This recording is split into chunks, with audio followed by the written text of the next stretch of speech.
Bienvenida a este acto de sustentación de la tesis de nuestro bachiller Vera Bolívar Luis Gerson Sebastián, que en el día de hoy nos va a presentar los resultados de su trabajo de investigación con la finalidad de optar su título profesional de médico veterinario y zootecnista. En esta oportunidad nos acompañan en la mesa de jurado el doctor Raúl Soto Heredia en calidad de secretario y el doctor Omar Arias en calidad de vocal. Bueno, siguiendo con los reglamentos académicos, nuestro bachiller tiene un lapso de 20 minutos para poder realizar su defensa y presentación de sus resultados de su investigación. Posterior a ello, nuestra mesa de jurado va a formular las preguntas correspondientes para su evaluación. Muchos éxitos y adelante. Buenos días, miembros del jurado, buenos días público. Mi nombre es Miguel Sebastián Vera Bolívar y en esta oportunidad voy a proceder a sustentar mi tesis con el título de las hernias discales son una patología neurológica que afecta a la columna vertebral, más que nada en razas brachiocefálicas y condrotróficas como son los bulldogs, los pugs o los chichú. El aumento de estos casos en la clínica Cabero durante el 2023 y el 2024 ha sido causa de preocupación tanto para los médicos veterinarios como para los propietarios de estos animales, ya que afecta al bienestar y a la salud animal. Esta condición puede causar dolor crónico, discapacidad o incluso parálisis parcial o completa, y está relacionada con factores genéticos, morfológicos y ambientales. Por ello, la identificación y el tratamiento en el momento oportuno es crucial para poder preservar la salud animal. Siempre cabe recalcar la importancia de la prevención. ¿Cuál es el problema general de mi tesis? El problema general de mi tesis es saber cuáles son las características clínicas, anatómicas y poblacionales que presentan los casos de hernias discales en caninos brachiocefálicos atendidos en la clínica Cabero durante el periodo de enero del 2023 hasta diciembre del 2024. ¿Cuáles son los problemas específicos? Pues son 5. Saber, primero, cuál es la distribución por raza, edad, peso y sexo que presentan estos caninos diagnosticados por hernia. Segundo, saber qué nivel de afectación neurológica presentan estos caninos. Tercero, saber cuáles son los espacios o el espacio con mayor afectación por hernias discales. Cuarto, saber cuál es el número de espacios intervertebrales afectados promedio por caso clínico. Y cinco, saber si existen diferencias clínicas o anatómicas entre las distintas razas que vamos a encontrar en el estudio. Hablando de la limitación del estudio, voy a incluir toda la documentación que puede recolectar desde enero del 2023 hasta diciembre del 2024. La historia clínica está disponible en la clínica Cabero y vamos a ver exámenes de diagnóstico como la evaluación de reflejos de propiocepción, reflejos paniculares, rayos X y en especial las tomografías. Voy a incluir todos aquellos casos que no tengan un diagnóstico confirmado de hernias discales, todos los pacientes que no tengan una raza cráneo-brachiocefálica y todas aquellas historias clínicas que tengan datos incompletos. Hablando del objetivo general de mi tesis, es describir las características clínicas, anatómicas y poblacionales que presentan los casos de hernias discales en caninos brachiocefálicos atendidos en la clínica Cabero durante el 2023 y el 2024. Los objetivos específicos son 5. Primero, determinar cuál es la distribución por raza, edad, peso y sexo de estos caninos. Segundo, analizar cuál es su distribución de grados clínicos que presentan estos caninos de hernia discal. Tercero, identificar los espacios intervertebrales que presentan mayor afectación por las hernias discales. Cuarto, determinar cuál es el número de espacios intervertebrales promedios afectados por caso clínico. Y quinto, comparar las características clínicas y anatómicas que presentan de las principales razas diagnosticadas. Hablando de la hipótesis general de mi tesis es de que existe una alta frecuencia de hernias discales en caninos brachiocefálicos en la clínica Cabero durante el periodo 2023 y 2024, con ciertas predominancias en algunas razas, espacios intervertebrales y grados clínicos.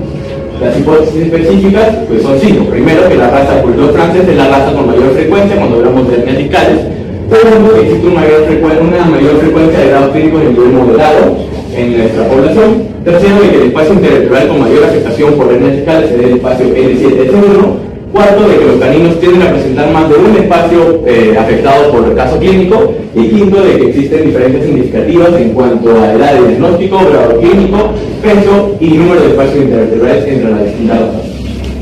Hablando de los marcos del accidente internacional, primero tenemos que Dormicet en 2018 realizaron un estudio en el que concluyeron que los Dachshund House, en especial las hembras, tienden a presentar una alta predisposición genética a desarrollar hernias discales.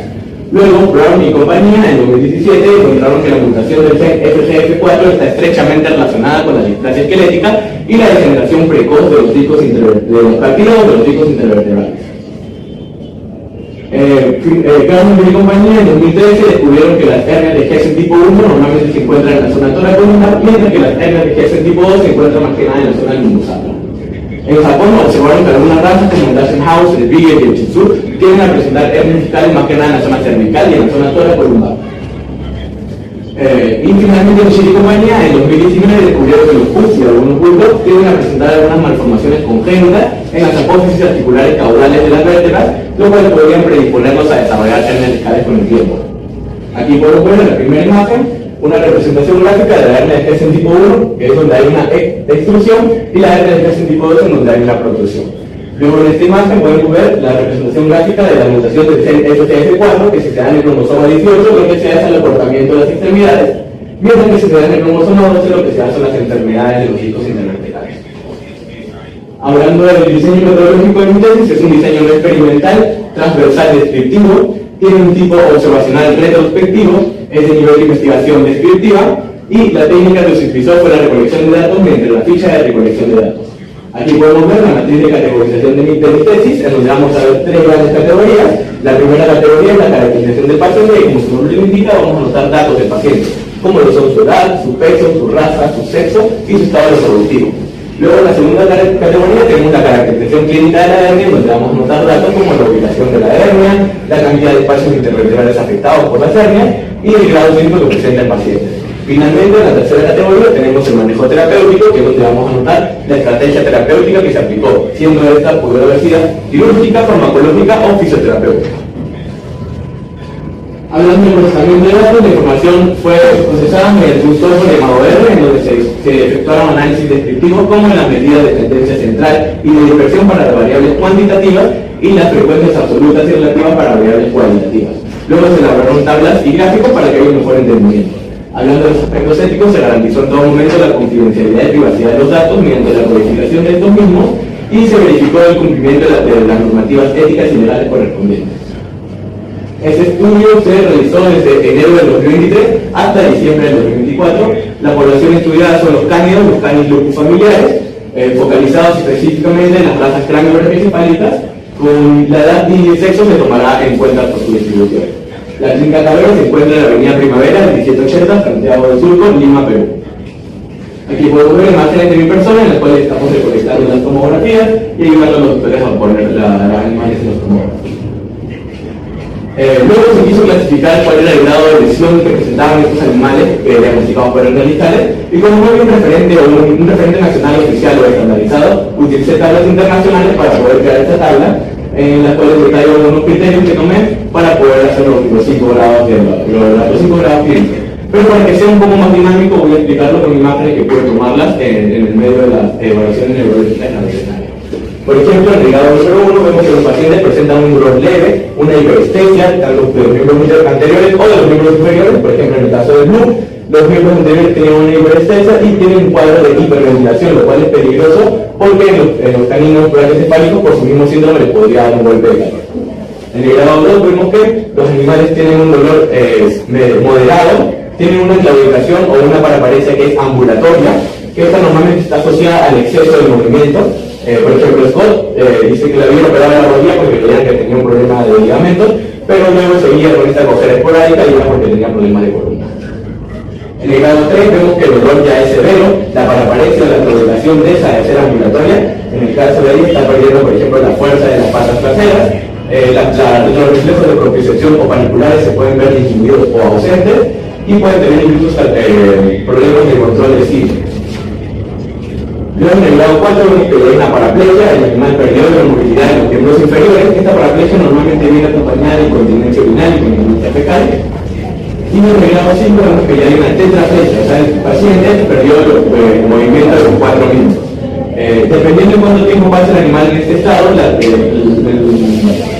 sensibilidad profunda podría desaparecer, lo cual es peligroso ya que disminuye drásticamente la cantidad de posibilidad de que el animal vuelva a caminar.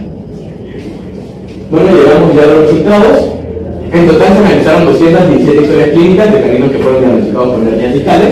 De estas 200 historias clínicas, 115 fueron de los bulldogs franceses. Los bulldogs franceses fueron la raza con mayor prevalencia. Aquí podemos ver un resumen de todos los datos en los que vamos a encontrar las razas que se vieron, la frecuencia con la que estas razas se vieron, la edad promedio que tuvieron, su peso promedio, los grados que presentaron, el tratamiento quirúrgico, el tratamiento farmacológico se aplicó, la cantidad de espacios interarteriales afectados y la distribución por sexo con su estado reproductivo. Pero todo esto lo vamos a detallar más adelante. Primero tenemos la secuencia de las razas. Como podemos ver, la raza Bulldog francés fue la raza con mayor prevalencia, con 115 casos, o sea, el 53% de los casos, más de la mitad de nuestra población. El segundo puesto está Shih Tzu con 13.8%, o sea, 30 casos. Como podemos ver, hay una gran diferencia entre el primer y el segundo puesto. En el tercer puesto tenemos el Chihuahua con 18 casos, o sea, 8.3%. Luego le sigue el Bulldog con 14, el Pug y el Boston Terrier ambos con 11, el Terrier con 9, el Pomerania con 7 y finalmente el Boxer con 2 individuos, representando solo el 0.9% de nuestra población. Aquí podemos observar la frecuencia de edad en la que fueron diagnosticados por hernias discales de estos caninos. Vemos que el desarrollo general varía entre los 2.4 hasta los 5 años. El Boxer y el Pomerania fueron las razas que obtuvieron la edad promedio más elevada, mientras que el Pug tuvo la edad promedio más baja. Como podemos ver, este promedio evidencia que hay una tendencia general hacia la adultez mediana o temprana al momento del diagnóstico. Aquí podemos observar el grado de los grados clínicos y la frecuencia con la que se dio en el estudio. El grado 3 fue el grado más común, con 133 casos, 61.3% de los casos. Luego le sigue el grado 4 con 4 casos, luego el grado 1 con 23, el grado 2 con 19 y finalmente el grado 5 con 8 casos. El promedio general de severidad varía entre el 1 a 3. El Bulldog inglés presentó el promedio de severidad más alto con 32 y el Pomerania el promedio de severidad más bajo con 2.4. En el grado 5, de estos 8 individuos, 5 eran Bulldog franceses y se vio ocasionalmente un Pug, un Shih Tzu y un Bulldog inglés. Hablando del manejo terapéutico que se utilizó, el tratamiento quirúrgico fue el más utilizado con casi 80%, 79.7% para ser exactos, que fueron 173 casos de los 217. Luego le sigue con 14.7% el tratamiento farmacológico, 32 casos, y finalmente el fisioterapéutico con solo 5.5%, o sea, 12 casos. El Bulldog francés fue la raza que presentó la mayor cantidad de abordaje quirúrgico, con 97 casos de sus 115. Luego, eso también se vio en algunas razas, como en el pequinés y en el pomerania, en el que el abordaje quirúrgico fue predominante. Aquí podemos ver la distribución por sexo que tuvieron la población y se ve que hay una predominancia de los machos sobre las hembras, con un 62.2% de machos, con un 37.8% de hembras, o sea, 135 machos y 82 hembras. De estos 135 machos, 81 eran enteros y 54 castrados, mientras que las hembras al revés, las que predominaban eran las castradas con 42 y 40 enteras. En la mayoría de razas, como en el Boston Terrier, como en el Boston francés, con el Bulldog francés, normalmente esta predominancia de machos sobre hembras se veía, excepto en algunas razas como el Boston Terrier o el Chihuahua, en el que las hembras predominaban sobre los machos. Luego en este gráfico, que es un poco más difícil de entender, si prestamos atención en el lado izquierdo, vamos a ver los espacios intervertebrales que se vieron afectados y en el lado derecho la frecuencia con la que estos espacios se vieron afectados. En total se identificaron 238 espacios afectados de los 217 casos, por ello una mayoría presentó un compromiso de 1 a 2 espacios, aunque había algunos individuos que presentaban hasta 4 espacios afectados. Como podemos ver, el espacio más afectado fue el espacio L7S1 con el 17.80% de los casos, o sea, 42 casos, seguido por el L3L4 con 28, y en el tercer puesto hay un empate entre el L1 L2, L6 L7 y el L4 L5, los 3 con 22 casos, representando el 9.2%. Y como podemos ver, los cinco espacios más afectados son de la región lumbar, por ello la región lumbar fue la región más afectada. Aquí podemos observar una imagen de una tomografía computarizada del espacio L7S1, que también se le conoce como cabo de King. Aquí, donde está la flecha, vemos que hay una hernia que está comprimiendo la médula y, por ejemplo, está causando que tenga incontinencia fecal. También este animal también presentaba incontinencia urinaria.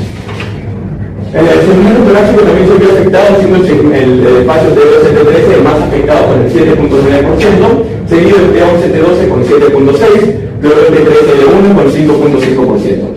La mayoría de los indicadores, como hemos visto, se encuentran en la zona toracolumbar y en la zona lumposacral, pero en la zona cervical también se vio de alguna manera, como por ejemplo en el caso del C2-C3, que tuvo un 4.6%, seguido del C3-C4 y el C6-C7 con un 3.8% cada uno. Aquí podemos ver una imagen de una tomografía computarizada de una L2, L3, en donde en una C2-C3 donde hay una hernia, ¿no? Donde está la flechita, detrás del axis. Había algunos tramos aislados torácicos craneales medios, pero ocuparon menos del 2.1% de la población, como es el caso del T1, T2, T6, T7, que ocuparon 0.4% cada uno. Quisimos hacer un análisis estadístico, pero como había una alta variabilidad en la frecuencia de las razas, se consideró metodológicamente correcto separar las 3 razas predominantes, las cuales son Bulldog francés, Chihuahua y Shih Tzu, para poder realizar estas pruebas punta de Fisher o de Furtawani y poder hacer un análisis más acertado. Y se encontró una asociación significativa entre la raza y el sexo, como podemos ver en los Bulldog franceses, los machos predominan sobre las hembras, con un 69.6%, mientras que los Chihuahua, las hembras predominan sobre los machos con un 55.6%, y en los Shih Tzu la distribución por sexos es equivalente. Este patrón sugiere que podría haber algunas posibles tendencias por sexo en algunas razas, pero se requieren más estudios para confirmar esta predisposición racial. Además, se encontró otra asociación significativa entre la raza y el estado reproductivo. Como podemos observar, el Chihuahua fue la raza que presentó la mayor cantidad de animales enteros, con 15 enteros sobre 3 castrados, o sea, 83.3% enteros. El Bulldog francés, los enteros siguen predominando con 65 sobre 50, pero en los Shih Tzu vemos que los castrados predominan sobre los enteros con 46.7% que tienen los enteros. Además, no hubo diferencias significativas entre grado clínico de raza, grado clínico de edad, ni grado clínico de sexo. Luego también se encontró una asociación significativa entre el estado reproductivo y el grado clínico. Como podemos observar, en los grados más bajos, como en el grado 1 o en el grado 2, los que predominan son los enteros sobre los castrados, pero en los grados más altos, como en el grado 4 o el grado más severos, los que predominan son los castrados sobre los enteros. Algo que sí es igual en el castrado y en enteros fue que el grado 3 fue el grado más común, con 58 enteros y 45 castrados. Luego se quiso comparar el grado clínico con el peso, pero si comparamos el peso de un Chihuahua, un Shih Tzu y un Bulldog francés, no se pueden equilibrar, son diferentes. Quiere pensar también que los Bulldog franceses equivalen más del 50% de esta población. Se hizo este análisis específico sobre esta raza. Y como podemos observar, se encontró una diferencia significativa entre el grado clínico y el peso, ya que el peso corporal aumentaba conforme también aumentaba la gravedad del grado clínico. ¿Cómo nos damos cuenta de esto? Pues por la mediana. En el grado 1 vemos que la mediana es 10.5. Cuando aumentamos al grado 2 o al grado 3, la mediana también aumenta a 12. Y en el grado 4 o en el grado 5, la mediana incluso aumenta hasta 13. Por ello se podría decir que a un mayor peso corporal está asociado a una mayor gravedad de los casos de hernias discales. Llegamos a las discusiones. Primero, los hallazgos anatómicos y epidemiológicos. Tenemos que la mayor cantidad de hernias discales se vieron en los Bulldog franceses, lo cual coincide con otro estudio como el de Bertrand y compañía, realizado en 2019, o el de Cross y compañía, realizado en 2023. Luego, el espacio LS1 fue el espacio con mayor afectación por hernias discales, con casi el 18% de los casos, lo cual coincide con estudios como el de la Rosa y de Kurtz, ambos realizados en 2023, quienes mencionan que hay algunas malformaciones congénitas en los bulldogs o los pugs que podrían predisponer las hernias específicamente en esta zona. Además, del 60 al 80% de todas las hernias se vieron entre el espacio T11 y L2. Por ello, también se vio en otros estudios como el de Guito y compañía, realizado en 2008, y el de Lim y compañía, realizado en 2010, quienes aluden la susceptibilidad de la zona a su alta movilidad, ya que se encuentra en el medio de la columna. Luego, el espacio intervertebral con mayor, el promedio del espacio intervertebral afectado fue 1.3, lo cual coincide con un estudio realizado por Murakami y compañía en 2014, en el que la mayoría de africanos de su población presentaban un espacio afectado. Aún había algunas razas como el Shih Tzu que presentaban hasta 4. Hablando del grado clínico, tenemos que el grado 3 fue el grado más común, lo cual contrasta con un estudio de la Rosa y compañía realizado en 2023, que según sus cuadros clínicos, el predominio fue del grado número 2. En verdad, la edad media de nuestra población fue de 5 años, lo cual podría explicar por qué hay una progresión avanzada de la enfermedad. Además, la edad muestra que hay una tendencia general hacia la adultez mediana o temprana en el momento del diagnóstico. Hablando de los factores reproductivos y el sexo, vemos que hubo una mayor predominancia de machos sobre hembras con un 62.2%, lo cual coincide con otros estudios como el de Guito y compañía en 2008, pero no tiene mucha relevancia. Lo que sí tiene relevancia es que se encontró una asociación significativa entre el estado reproductivo y el grado clínico, ya que lo que vemos es que los animales enteros o los animales no castrados presentan casos más leves que los animales castrados que presentan casos más severos, lo cual coincide con un estudio realizado por Tom Miset en 2018, quienes sugieren que hay un mayor riesgo de desarrollar hernias discales en hembras castradas, y mucho más es que esta castración se realiza en edad temprana.